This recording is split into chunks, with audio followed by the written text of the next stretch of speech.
Утрински стихови од Библијата. 24 јули. Истрајни во молитвата. Радувајте се во надежта. Бидете трпеливи во неволја. Постојани во молитва. Помагајте им на светите во нивните потреби. Ревнувајте за гостолюбие. Римјаните 12, 12 и 13. Упорноста во молитвата е поставена како услов за примање. Мораме секогаш да се молиме ако сакаме да растеме во верата и искуството. Треба да бидеме постојани во молитвата, да продолжиме во молитвата и да бдееме во неа со благодарност. Непрестајната молитва е нераскинливо единство на душата со Бога, така што живот од Бога се влева во нашиот живот, а од нашиот живот чистота и светост течат назад кон Бога.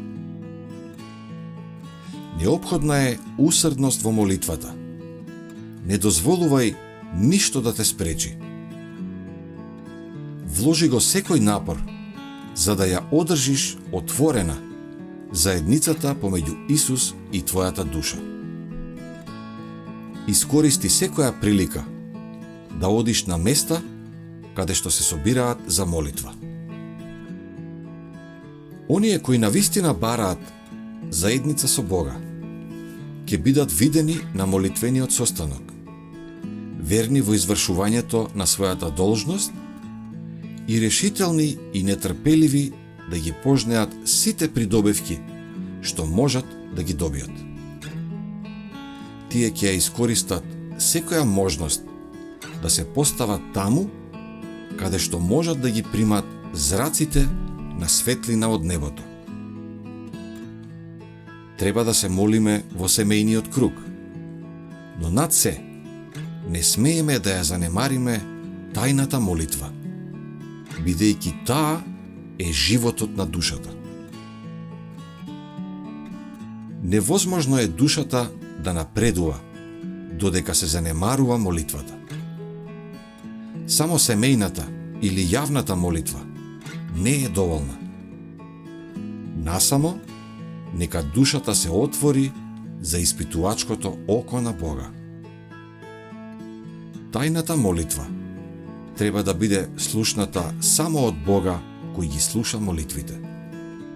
Ниедно љубобитно уво не треба да го прими товарот на таквите молби.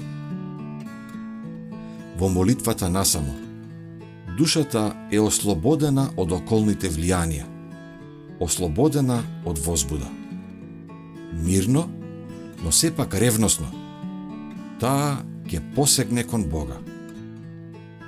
Сладко и трајно ќе биде влијанието што зрачи од оној што гледа во тајност, чие уво е отворено да ја чуе молитвата што се воздига од срцето.